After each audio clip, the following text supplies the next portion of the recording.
새벽 예배의 자리로 나오신 모든 성도님들을 주님의 이름으로 환영하며 축복합니다. 다 함께 사도신경 낭독하심으로 신앙 고백 드리겠습니다. 전능하사 천지를 만드신 하나님 아버지를 내가 믿사오며 그 외아들 우리 주 예수 그리스도를 믿사오니 이는 성령으로 잉태하사 동정녀 마리아에게 나시고 본디오 빌라도에게 고난을 받으사 십자가에 못 박혀 죽으시고 장사한 지 사흘 만에 죽은 자 가운데서 다시 살아나시며 하늘에 오르사 전능하신 하나님 우편에 앉아 계시다가 저리로서 산 자와 죽은 자를 심판하러 오시리라. 성령을 믿사오며 거룩한 공예와 성도가 서로 교통하는 것과 죄를 사하여 주시는 것과 몸이 다시 사는 것과 영원히 사는 것을 믿사옵나이다. 아멘. 다 함께 찬송가 445장 태산을 넘어 험곡에 가도 찬송하시겠습니다.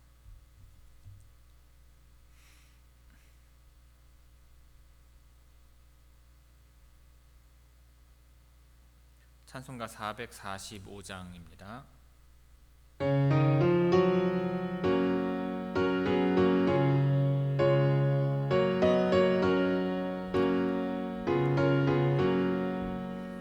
태산을 넘어 험곡에 가도 길 가운데로 걸어가면 주께서 항상 지키시기로 약속한 말씀 변치 않네.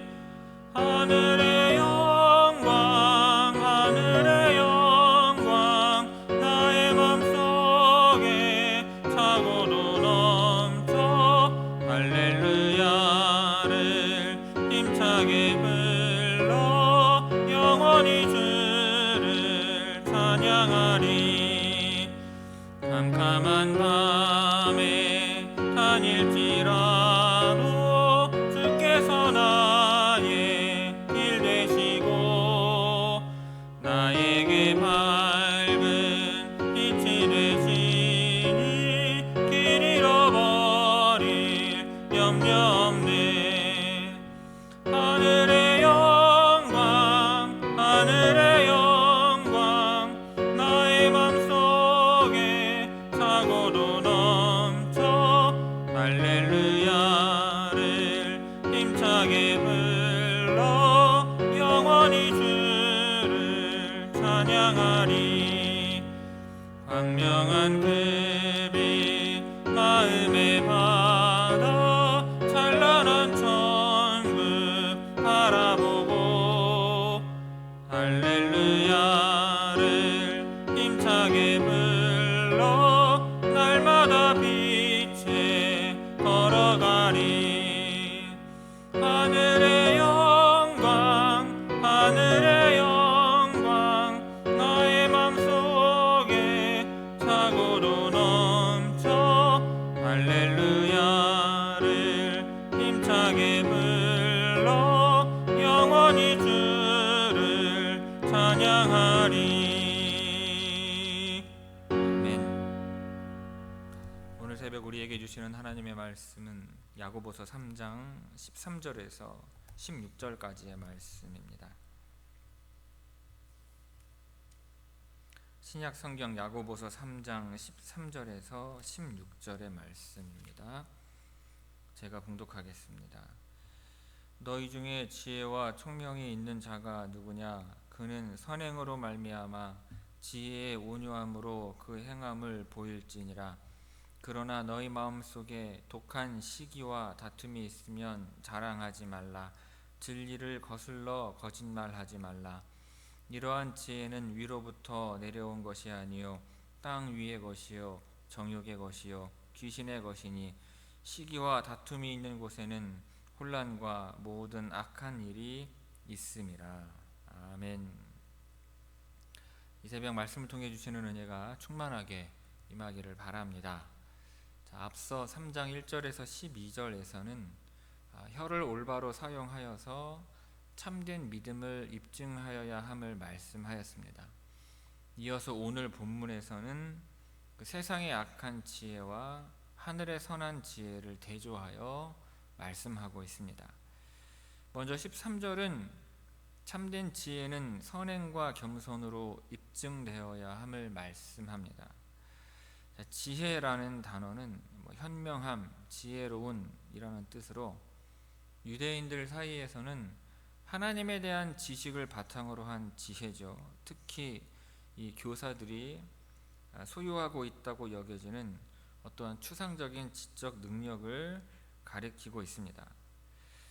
또 총명이 있는 이라고 하는 단어는 경험 있는, 이해력 있는 이라는 뜻으로 전문가로서의 경험적 지식과 이 전문적 분야의 이해력을 의미한다고 할 수 있습니다.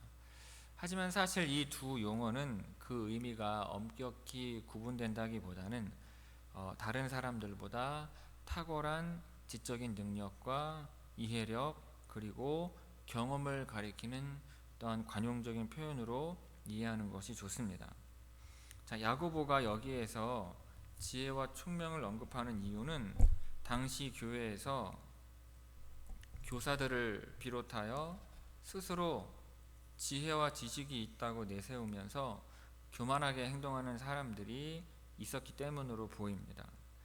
야고보가 여기에 그래서 야고보는 지혜와 지식을 가졌다고 해서 누구나 다 교회에서 가르치는 선생이 될 수 있는 것은 아니라고 말하고 있는 것입니다. 다른 사람들과 달리 뛰어난 지혜와 지식이 있다 해도 교회는 그러한 자를 무조건 지도자로 세워서는 안 되는 것입니다. 왜냐하면 그런 자에게도 하나님께서 원하시는 선한 행실이 없을 수 있기 때문입니다. 따라서 아무리 지혜와 지식이 있는 사람이라 할지라도 성령으로 거듭난 그리스도인으로서 행함으로 입증되는 믿음이 없으면 그들의 지혜와 지식은 무가치한 것입니다.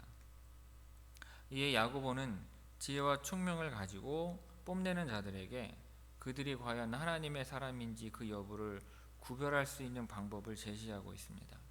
만일 자기 자신에게 지혜와 총명이 있다고 한다면 온유함으로 지혜의 일들을 선한 행실로 보여야 한다는 것입니다. 자, 야고보는 선한 행실과 더불어서 지혜의 온유함 또한 강조하고 있습니다.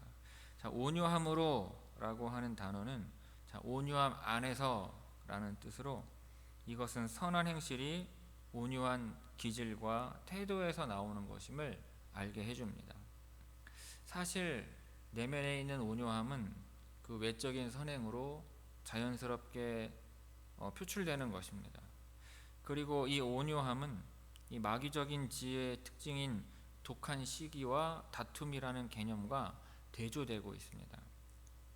예수님께서는 말씀하시기를 나는 마음이 온유하고 겸손하니 내게 배우라 이렇게 말씀하심으로써 그리스도인이 지녀야 할 성품이 무엇인지 분명히 말씀하셨습니다.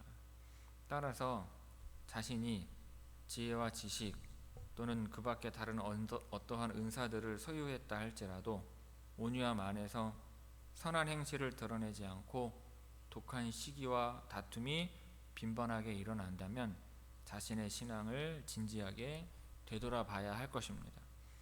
참된 믿음에는 합당한 열매가 따라와야 하는 것처럼 진정한 지혜와 총명 역시 반드시 온유함 안에서 선한 행실로 드러나야 하는 것입니다. 자, 13절 말씀 우리 다 함께 읽도록 하겠습니다. 13절 말씀입니다. 너희 중에 지혜와 총명이 있는 자가 누구냐? 그는 선행으로 말미암아 지혜의 온유함으로 그 행함을 보일지니라. 아멘. 이어서 14절에서 16절은 시기와 다툼의 특징을 지니고 있는 이 세상의 악한 지혜에 대하여 말씀하는 내용입니다. 자, 여기에서 언급하고 있는 이 독한 시기와 다툼을 품은 사람은 온유한 사람과 대조되는 인물입니다. 독한 시기와 다툼은 타락한 본성으로 인하여 맺는 열매입니다. 이 시기라고 하는 단어는 본래 열심, 열정이라고 하는 의미와 함께 시기, 질투라는 의미를 다 가지고 있습니다. 근데 이 단어가 하나님에 대한 거룩한 열심을 나타내는 의미로도 사용되기도 하지만, 여기에서는 잘못된 열심, 즉 그리스도인들을 대항하여 싸우는 이 유대인들의 열심 같은 부정적인 의미로 사용이 되었습니다. 즉 자기보다 더 나은 사람에 대해 갖는 시기를 말하는 것입니다. 그런데 구절을 보면 이 독한이라고 하는 단어가 수식어로 사용이 되고 있죠.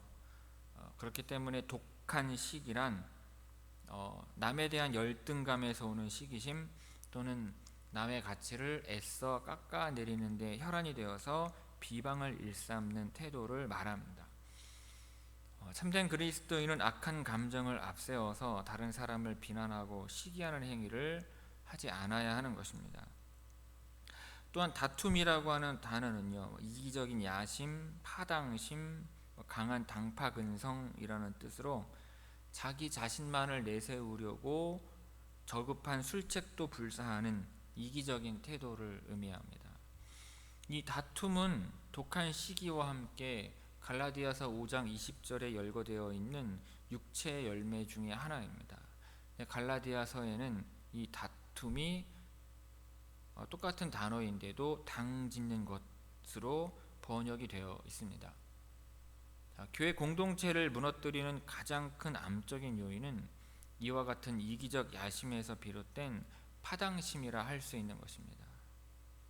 이렇게 야고보는 교회의 존립을 위협하는 시기와 다툼의 추악함을 본 서신을 통해서 표면화하고 있는 것입니다. 당시 교회 안에는 이 독한 시기와 다툼, 즉 이기적 야심이 가득한 사람 중에 자기가 지혜롭다고 자랑하는 자들이 있었던 것입니다. 하지만 사실 그들이 보여주는 독한 시기와 다툼 자체가 이미 그들의 지혜가 거짓이라는 것을 보여주는 것입니다. 그러한 자들에게 야고보는 이와 같이 경고를 하고 있는 거예요. 14절에 보면 너희 마음 속에 독한 시기와 다툼이 있으면 자랑하지 말라 하였는데, 여기 무엇을 자랑하지 말라고 하는지 목적어가 생략되어 있습니다.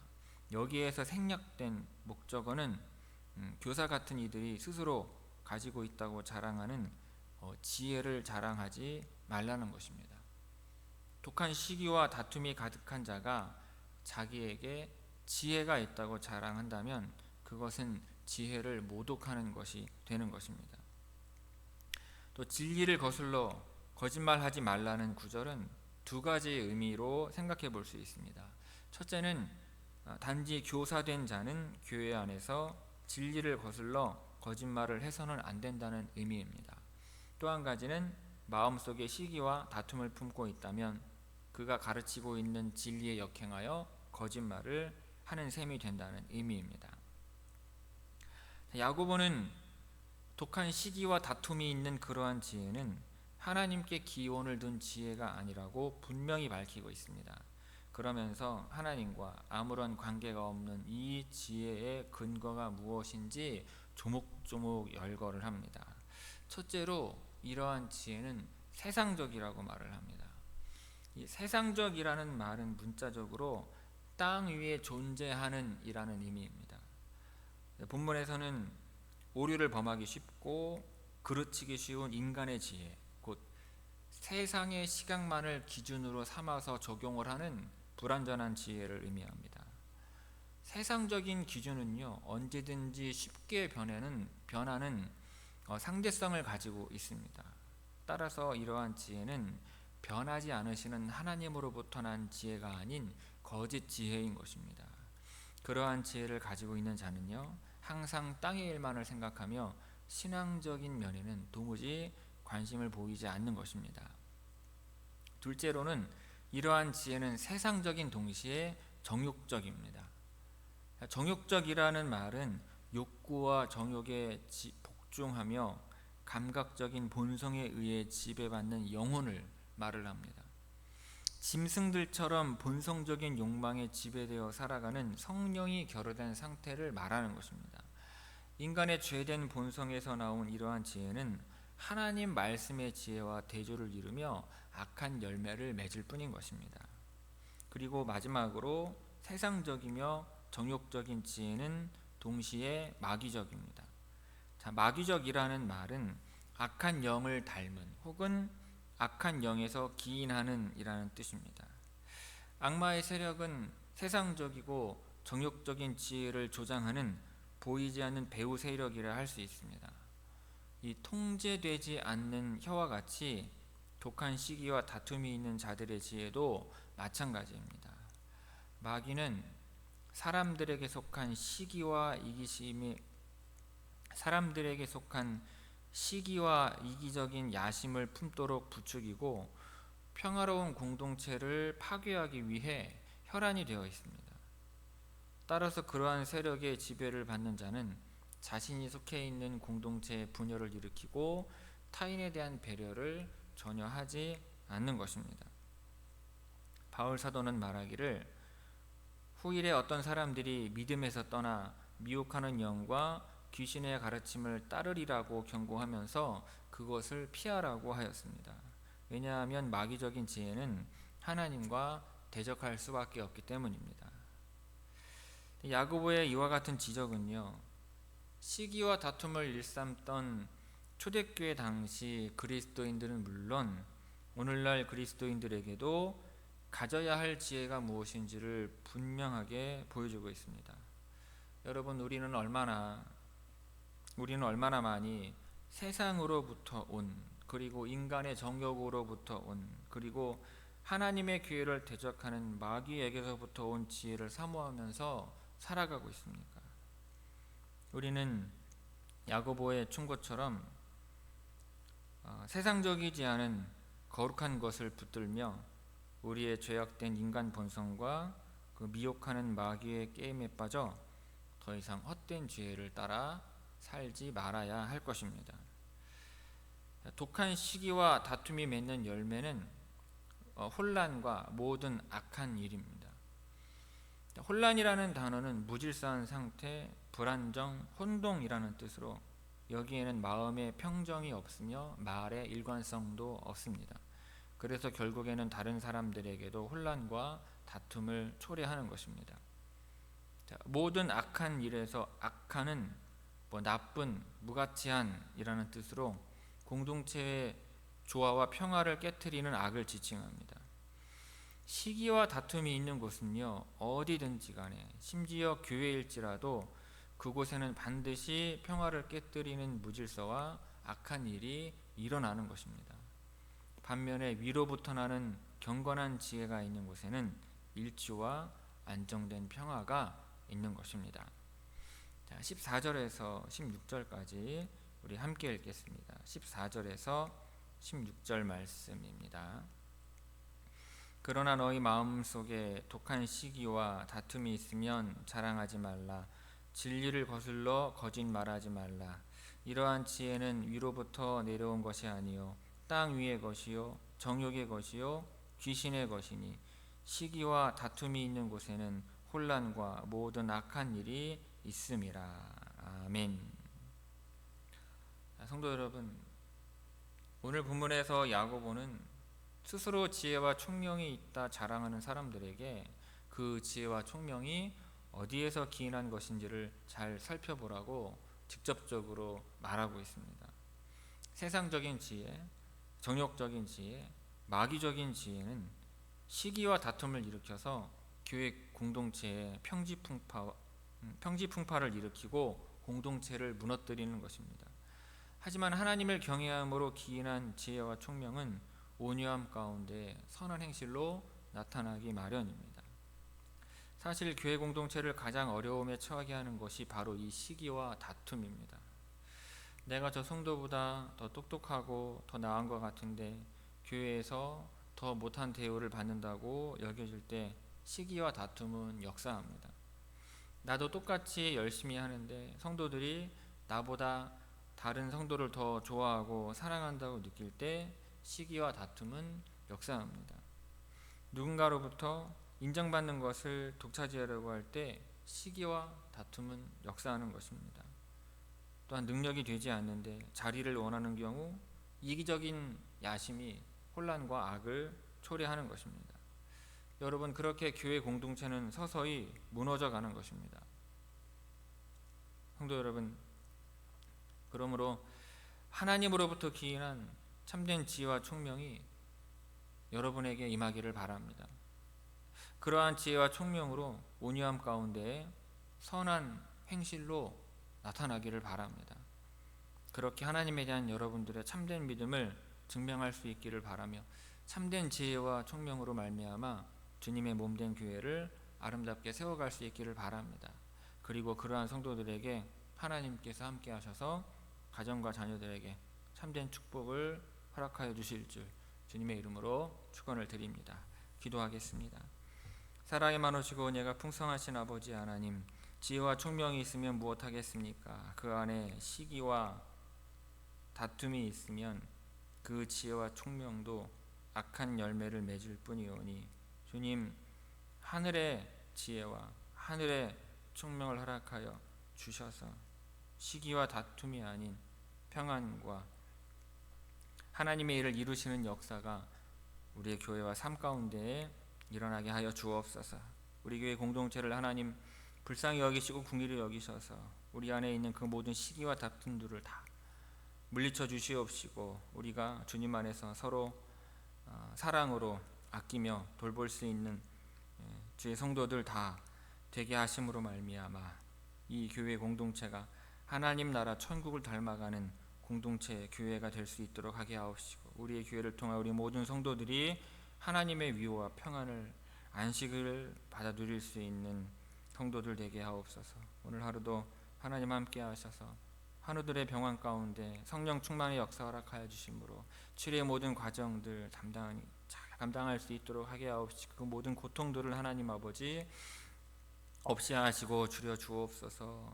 건강한 육신과 마음을 가지고 아버지 하나님께 기도하고 아버지 하나님께 나아올 수 있도록 하게 하옵시고, 함께 예배드림으로 아버지 하나님께 찬양과 영광을 돌리는 죄 성도들 되게 하옵소서. 우리의 자녀들도 하나님 함께 하셔서 하나님의 꿈과 비전으로 우리 아이들을 인도하시고 이끌어 주옵소서. 이 험난한 세상 가운데 하나님께서 원하시고 바라시는 그와 같은 꿈을 이루며 살아가는 아이들 되게 하심으로 복된 인생 살아가는 우리의 모든 자녀들 되게 하여 주옵소서. 교회에 되어질 모든 이 건축과 중축의 역사들 하나님 함께 하셔서 이루시는 날이 오게 하실 줄 믿사옵고, 되어진 모든 가정 가운데 하나님께 감사를 고백하며 끝날에 하나님께 영광 돌릴 수 있는 우리 모든 성도들 되게 하옵소서. 감사드리며 이 모든 말씀 예수님의 이름으로 기도 올리옵나이다. 아멘. 하늘에 계신 우리 아버지여, 이름이 거룩히 여김을 받으시오며 나라가 임하시오며 뜻이 하늘에서 이루어진 것 같이 땅에서도 이루어지이다. 오늘 우리에게 일용할 양식을 주시옵고, 우리가 우리에게 죄 지은 자를 사하여 준 것 같이 우리 죄를 사하여 주시옵고, 우리를 시험에 들게 하지 마시옵고 다만 악에서 구하시옵소서. 나라와 권세와 영광이 아버지께 영원히 있사옵나이다. 아멘.